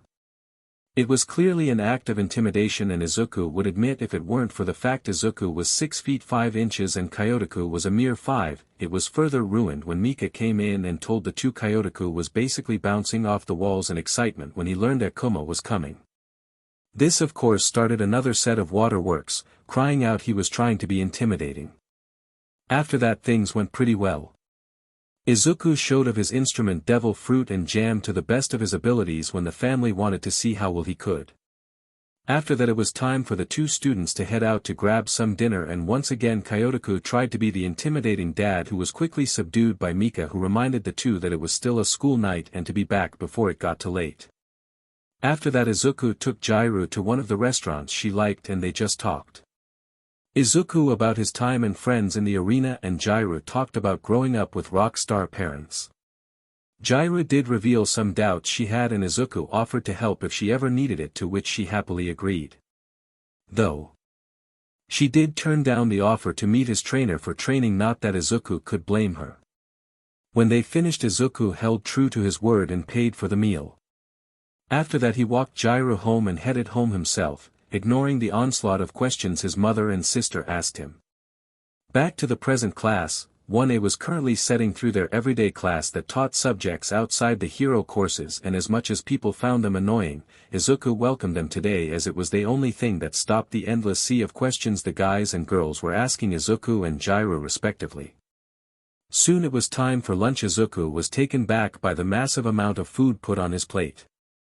Little much, don't you think? Izuku asked. Now people could contribute this to being an arena fighter, and as such being used to having more food, and this was the case at UA. A manager and or trainer could contact the school, and in exchange for providing the compensation they could get an increase of food. Your manager met with me a few days ago, Lunch Rush revealed to him. She convinced me that you needed this much, and after proving it could be paid for I had no reason to say no. Convinced you, huh? Izuku questioned with a raised eyebrow, and although Izuku couldn't see it he knew the man had broken into a cold sweat. She was very convidash. It was the eyes, wasn't it? The eyes. What was with the eyes? After that Izuku knew there was no point in arguing and just decided to eat, knowing there would be hell to pay if word got back to his manager and trainer that he left food on his plate, and as unlikely as it usually did. Finally after lunch it was time for what everyone had been waiting for. Hero training, taught by none other than All Might. I am here. A voice came from hallway, causing everyone but Izuku to turn toward the door in excitement. Coming through the door like a hero. All Might opened the door doing a ridiculous pose and causing the class to shout in excitement, I can't believe it. All Might's really here. He really is a teacher this year. This is gonna be amazing. He's here in his Sliver Age costume too. Talk about cool. As more students talked, All Might continued to strut up to the teacher's podium, causing Izuku to roll his eyes. Welcome to Hero. This is where you what it takes to being a pro and what it means to fight in the name of good. All Might exclaimed, further hyping up the class. So I figured we'd get right into it and have mock battles. That was the tipping point as the class erupted in excitement, but All Might wasn't done just yet. However, one of the things about being a hero is looking the part. As he said this, suitcases labeled with their student numbers appeared out of the wall. These were designed for you based on the request you submitted before school. All Might exclaimed as the students went to grab their equipment. Izuku got his look inside and smirked. Later at training ground Beta, All Might was patiently waiting for his students to appear, and when he saw them approach he started speaking again. They say clothes make them pro, and right now you're the pros. He exclaimed as the group appeared. Many of his students looked the part, and while they would need to make some improvements down the line, they were definitely a good start. Feeling curious as to what his successor chose, he turned his attention to Izuku and was surprised to see his choice. Yes, All Might was shocked at such a simple choice and he wasn't the only one. Izuku dude. Isn't that a little plain? Denki asked as even he and Jairu who were wearing basically street clothes as well had some equipment attached. Does it really seem like I need anything else? Izuku questioned and nobody had an answer for him, that's what I thought. Anyway, All Might exclaimed getting back on track, today we will be having 2 versus 2 indoor mock battles, you've had experience outside and against machines, but you need experience fighting people with quirks and in an indoor environment this will help you get experience in both. Now any questions? How will we decide who wins? How badly can we hurt the other team? Will the losers be expelled? How will teams be decided? Doesn't this look great on me? So many questions. All Might though shaking before clearing his throat. Anyway. Here is the mission. The villains have hidden a nuclear weapon somewhere in their hideout. It will be the heroes' job to find it. For the heroes to win either capture the villains or secure the weapon by touching it. Likewise guarding the bomb or capturing the heroes will result in the villains' victory. Now to test your thinking on the fly we will assign teams based on lots. To test how will you work when working with random heroes. All Might said causing the class to nod, now then let's get started. Team A, Izuku and Momo Team B, Todoroki and Shoji Team C, Mineta and Uraraka Team D, Bakugo and Ida Team E, Aoyama and Mina Team F, Sato and Kota Team G, Denki and Jaira Team H, Tsuyu and Tokoyami Team I, Ojiro and Toru Team J, Shiro and Kirishima. Izuku turned toward his teammate. I heard you're one of the students who got here on recommendation. It'll be good working with you. He said to Momo, which seemed to knock her out of whatever though she seemed to be having and nod. All right everyone. All Might said with his hands in the hero and villain boxes. The first 2 will be these 2. Team A as the heroes and Team D as the villains. All Might finished holding the 2 ball, everyone else head to the monitor room and watch. As the class did as their teacher instructed. Momo was trying to think of any plan she can that didn't involve relying on Izuku.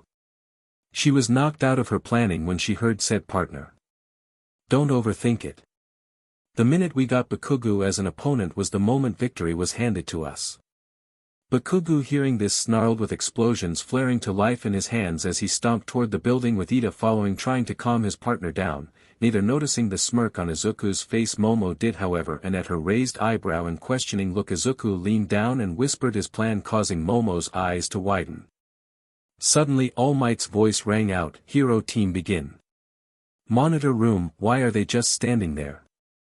Mina asked confused why Team A was doing nothing except having Izuku looking up and down at the building. I don't know but they're wasting time. Todoroki said looking at the screen. If they don't move they'll lose before they even start. Wait a minute. Look something's happening Toru said pointing at the screen which was only indicated by her gloves. It was true though Izuku was saying something to Momo while pointing at the building. Sadly they didn't have audio so they couldn't hear anything. Izuku seemed to say something to Momo which caused her to get flustered and say something back only to be shot down immediately by whatever Izuku said and lower her head in defeat. They were however shocked when Momo proceeded to climb onto Izuku's back and hang onto his neck. What the hell is that? Why is she hanging on that BSTRD's back? No one had an answer but it was provided a second later as both seemed to disappear into thin air. Wow. What the hell? They just disappeared. Sato said surprised. So this is their plan. Turn invisible and just sneak through. No, that can't be it. Todoroki denied, otherwise they won't have waited and begun immediately. So what's their play then? Kirishima asked but no one had an answer and it was silent for a few minutes until Uraraka spoke up. Hey. There's Izuku. She said pointing to a screen to see a now visible Izuku seemingly talking to no one. Guess he's talking to Momo, but again what is their plan? Have Izuku act as bait while Momo tries to find the bomb. Ida and Bakugo would notice she's missing plus have they even found it yet? Mina asked tired of not knowing what's going on. Before anyone could respond, they saw Bakugo fly around the corner, explosions in his hands and murder in his eyes. He was screaming something, and even though there was no sound, the students had an idea of what he was saying. "Looks like it's Izuku versus Bakugo," Ojiro muttered, with the class nodding in agreement. They would be wrong, however, because as soon as Bakugo made contact there was a blinding flash of light before the camera went dead. "What the hell?" Zero yelled as he and the rest of the class were trying to figure out what happened. All Might meanwhile was trying to get another angel to try to get information on what happened. After a while he finally got something. "Alright class, looks like we got my god," All Might exclaimed, having finally seen Bakugo. The one in question had seen better days. His costume upper half was completely gone, his gauntlets completely broken and laying at his side in pieces. The boy himself was completely knocked out, with what looked like lighting coming off him every so often. Luckily his vitals looked normal, so he should be fine. "What the hell?" Tokoyami suddenly exclaimed, causing everyone, All Might included, to look at him. "Look, there's a second Bakugo." "What? Impossible. No way." But sure enough, there was a second Bakugo heading toward where Ida was. All was silent until Mina finally lost it. "Okay, what the hell is going with Ida, Bakugo? Bakugo, come in, what was that explosion?" For the last few minutes Ida was trying to get in contact with Bakugo, who had run off the second the hero team was allowed to start. Ida was nervous about facing the two from the start, what with one being a recommendation student and the other being a Kuma. However, he felt with Bakugo's help they could hold the two off long enough to win. Now however he was just trying to contact his partner, and just as he was about to try again he heard a cry of, "For eyes." Looking, he saw his partner run toward him with an even angry look on his face. "Them normal, Bakugo, what was that?" Ida demanded, only for Bakugo to snarl, "Hell if I know, but I know it's that DMN Deku. So here's what's going to happen. You're going to go hunt down Ponytail while I wait here for Deku. I won't let that nerd win, so go." The explosion user snarled. Ida, knowing he wasn't going to be able to convince the boy otherwise, walked out of the room. "Wait a minute, For eyes." Ida stopped and turned. "Yes, what is?" Ida stopped as his eyes widened in surprise and shock as Bakugo's hand was inches from him and the boy in question had a maniacal grin. "Die." Then he was blasted in time. Ida has just enough time to hear Bakugo's shout of, "Momo now." As a small hatch just appeared on Bakugo's hand and Momo, appearing out of nowhere, wasted no time in touching the bomb. The hero team wins. Later, "Alright, that was a good job everyone, now I just have a couple of questions like dash, what the hell was all of that? Somebody start explaining now or else." Mina shouted, looking at the odd group in front of them, which composed of two Bakugos, one of which was still in a daze, a confused-looking Ida and a happy-looking Momo. The conscious Bakugo simply smirked, "Sure, but first let me change out of this." Before anyone could question what that meant, smoke erupted from him, and when it cleared the class was surprised to see a 10-foot humanoid fox that to everyone's shock had 9 tails. What was strange was it was wearing exactly what Izuku had been wearing, but there was no way, so where to begin? Midoriya. Izuku chuckled as he turned fully back to normal. "Well, might as well start with that. What you saw just was the dog fruit model, 9-tailed fox. It was what let me turn into Bakugo, costume and all." "So any more questions?" Izuku asked, even though he knew the answer. "Yes, how about you tell us what happened and how you did this?" All Might asked, as he was curious how this successor did this. "Of course." Izuku nodded before starting. "The first thing we had to do was find the bomb. Thanks to my glare ability it was a simple task. After that we had to disappear, and for that to happen I had to have been in contact with something, in this case Momo, to turn it invisible." Mineta was still sulking in the background, was seen muttering, "Lucky bstrd." And other obscene things were ignored. "Okay, then how about with what happened with Bakugo?" Ojiro asked with crossed arms and a confused face. "All we saw was him attacking you, and then there was a flash of light, and when we could see him again he was knocked out cold." "Mind explaining that?" Izuku smirked. "Of course, but I had help from my partner over here. he said, pointing over to Momo, who preened at the praise much to the annoyance of the girls. I asked her to create me a taser and flash grenade that I used to form a clone, which I then kept invisible and sent it on its way, and to use its sensory abilities to track down Bakugo and when he attacked the clone. Bakugo was hit with the full force of both items at point blank. Izuku finished was a smirk. Brutal. Everyone, even All Might, thought. Izuku chuckled to himself and continued his explanation. After that I hid Momo inside my body using my castle ability until it was time for her to get the bomb. And you all pretty much know the rest. Using the dog fruit model 9-tailed fox, I morphed into Bakugo, and being around him for years was able to mimic his personality pretty well. After that, all that was left to get to eat a trick him to show his back, then I was able to use my nitro ability to blow him far enough away fit Momo to get to the bomb. Izuku just smirked at the dumbfounded look on his classmates and All Might's face. Pretty good plan, right? Needless to say, he was made the MVP of the match. Just as the next match was about to be called, Bakugo woke up and was immediately said, "Where the hell am I? What the hell happened? Last thing I remember was I was about to destroy Deku. What the hell did you do?" Nobody knew what to do until Mina spoke up. "So does someone want to tell him, or can I?" Later, needless to say, Bakugo was said at being defeated so easily. That only grew when he watched the other students. All throughout his school life he was unmatched and no one could even come close. Izuku was the only one that could compare, and he refused to admit Izuku was stronger than him. But seeing so many kids his age that were that strong set him off, especially that half and half BSTRD. As much as Bakugo hated to admit it, Todoroki was stronger than him. Needless to say, Bakugo realized he had a lot of work to do. "Great job today, class!" All Might exclaimed. "You all showed great potential and there were no major injuries, so that's even better. Now I want all of you remember what you learned and saw here today, and remember these words and keep them in your hearts. Go beyond.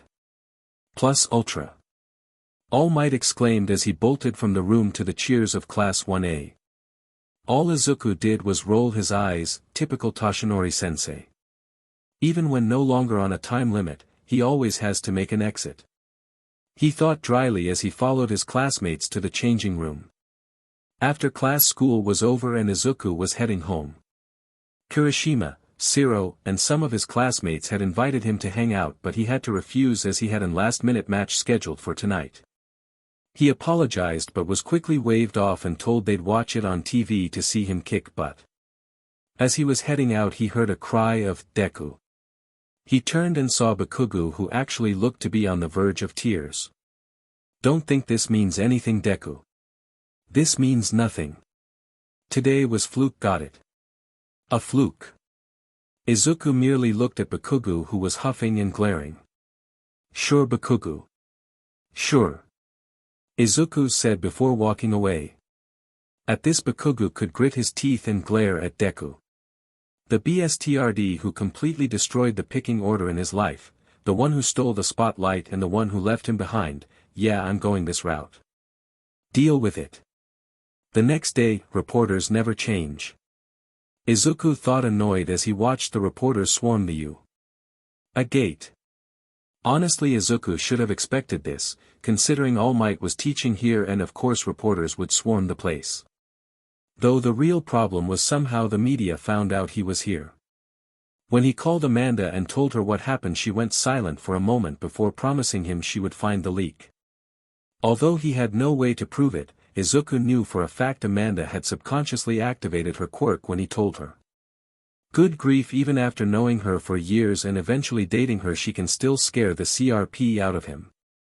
Luckily he had seen the reporters before they saw him. A quick use of clear and calm along with some evasive movement saw him in the building with no problems.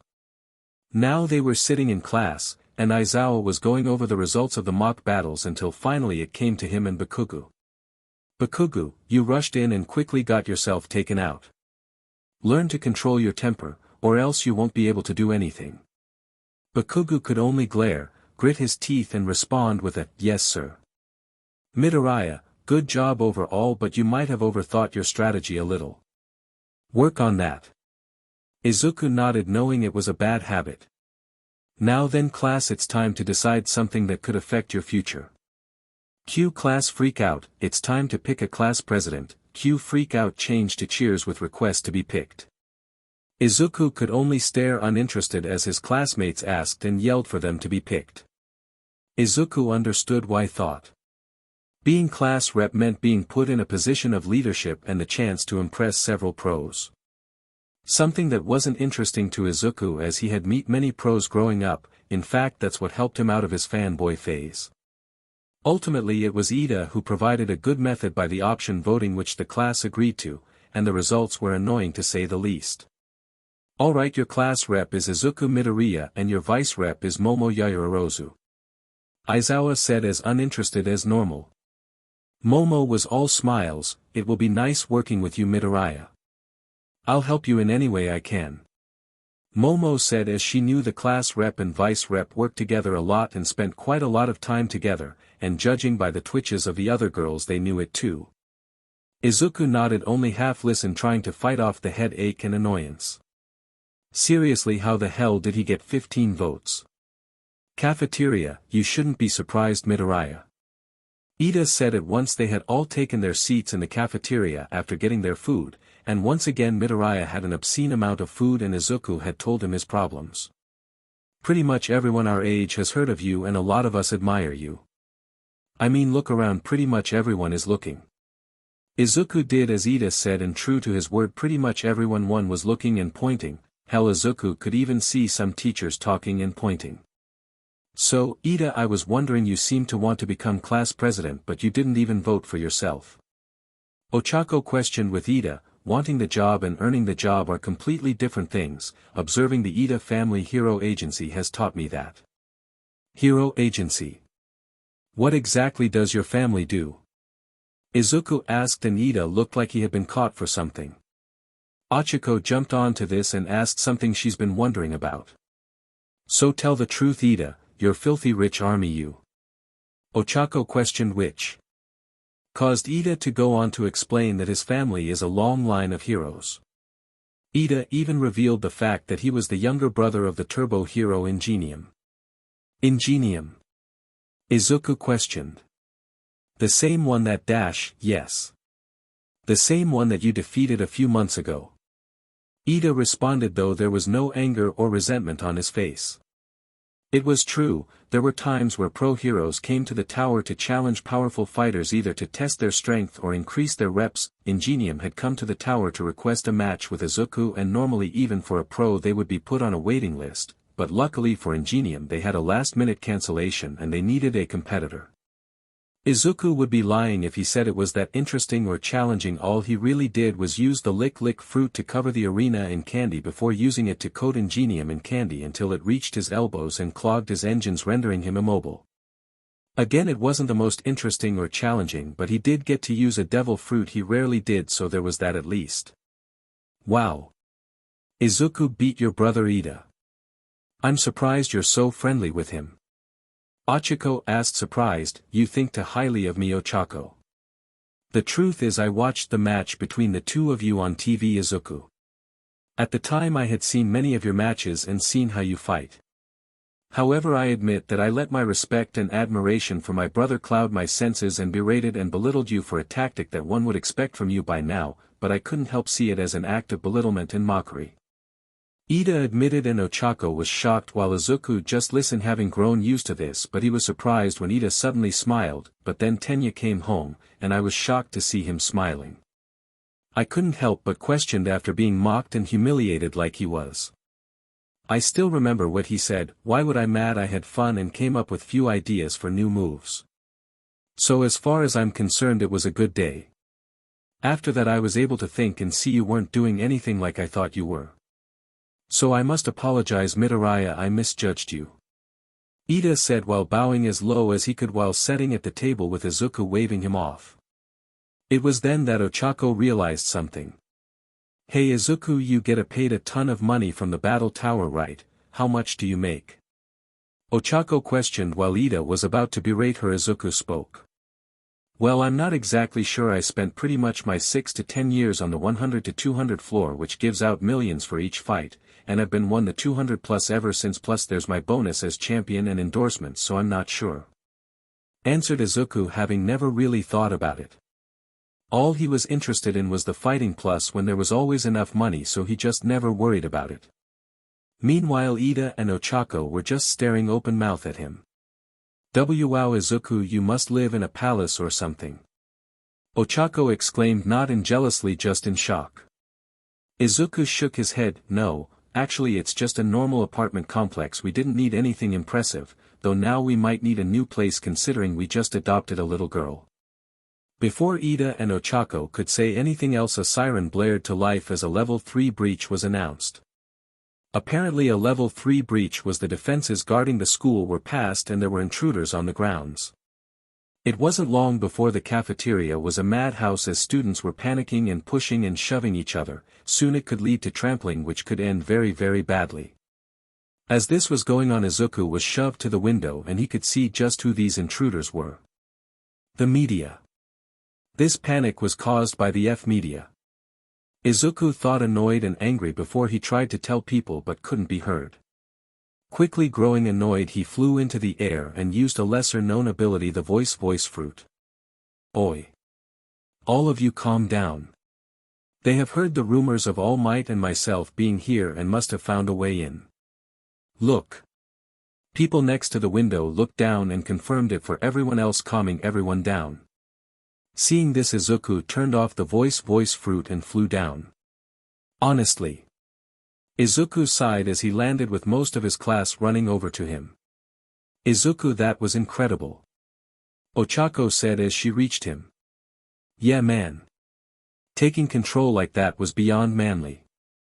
Kirishima yelled, that goes to prove without a shadow of a doubt we made the right selection in choosing you as our class rep. Ida exclaimed, robot movements going non-stop and the rest of his classmates nodding in agreement. Izuku could only sigh in annoyance. So much for pawning the job off on Ida. The next day, Class 1A was outside waiting to board the bus that would take them to the USJ so they could practice rescue missions. Izuku was in his hero costume as he leaned on said bus waiting to board as everyone else had arrived. Getting the signal from Aizawa, he banged his fist on the bus, getting everyone's attention. Alright, everyone get on the bus, doesn't matter how you sit, just don't cause any problems. Izuku said before boarding the bus and taking a seat, followed by everyone else, with Ida looking dejected and muttering something about noticing what kind of bus or something like that. As they were on the way to the USJ, Azui spoke up. Hey Midoriya, can I ask you something? She questioned, with Izuku nodding. Of course, Azui. Call me Tsu. Ribbit. Anyway, I've seen you fight a lot on TV and noticed sometimes you turn into elements to fly around and stuff. But there are times when you turn into an element and let them pass through you, but most of the time you just dodge or block. Why is that? Tsu questioned. Yeah, I've seen that before, seems like you got an unstoppable defense there. Toru said, with the others nodding in agreement, having seen something similar. Izuku laughed, so wondering about that Tsu. He missed the blush on her face. There's actually 2 reasons. 1, it felt like cheating to me. Everyone's giving it their all and I'm hiding behind one ability. Just didn't feel right. The class nodded and Kirishima looked close to tears. And the second reason? Shiro asked. Izuku took a moment to think back to all the visions he had as a kid, and there was a certain set that stood out to him. I didn't want to come to rely on it. Izuku said, and after noticing the looks on his classmates' faces he continued, true for pretty much any and every possible attack, they'd go right through me, but there's always a chance that it will hit me, and that hit might be the attack that kills me. Izuku finished his explanation as he recalled all the memories of Logia users overestimating their defense and dying young. The rest of the class nodded in understanding. You know, given your past power and fame at the tower, you'll be pretty popular hero. Tsuyu said. Yeah, unlike Bakugo, whose personality is flaming CRP mixed with garbage. Denki said with a face that said he was just waiting the kaboom. And the kaboom did not disappoint. The hell did you say, Pikachu? ILLF kill you. And that pretty much was how it was for the rest of the ride. Soon they had reached the USJ and were greeted by the Space Hero 13, who explained what the class was going to be doing while also describing the 6 different zones, and unseen to everyone Izuku did tensed up a bit when mentioning the flood zone. Just as though they were about to get started, an electric current ran through the lights as a mist suddenly appeared out of nowhere in the central plaza. And through the mist many figures appeared, with the final 3 being a man covered in hands, a hulking feature with a bird beak and a dead look in its eyes, and finally a man who looked to be made of the mist itself. "Hey, what's going on? Has the training already started?" Kirishima questioned, only to stop by Aizawa. "Stop. Those are villains." Aizawa ordered, readying his equipment. 13. Protect the students. At this many students voiced their concern about fighting alone. Aizawa merely waved it off by stating one couldn't be a pro if they didn't have a few tricks, and then proceeded to jump down into the fray, and true to his word the students' fear seemed unfounded as Aizawa dealt with the villains with little issue. As this was going on, the class decided to retreat so they could trigger the alarm and alert the teachers of what was going on after Kaminari confirmed that communications were down. The students were heading for the exit, with Izuku coming up last to prevent any sneak attacks. Just as they were about to get to the door, the one made of mist. Throughout his speech, he identified the group as the League of Villains and revealed their goal was to kill All Might.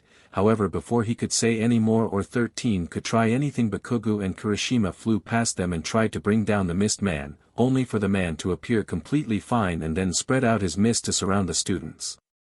Izuku throughout it all was trying to think of a way to take this guy out. First he considered using Haki, and after Kirishima and Bakugo attacked, Izuku spotted a brace which indicated an actual body. However, he couldn't see past the mist, and through it he did hear the man speak off, scattering the class. Before Izuku could try anything, the villain held true to his word, and when Izuku got his bearings his eyes widened in shock. For you see, Izuku found himself failing rapidly toward the water-filled shipwreck zone.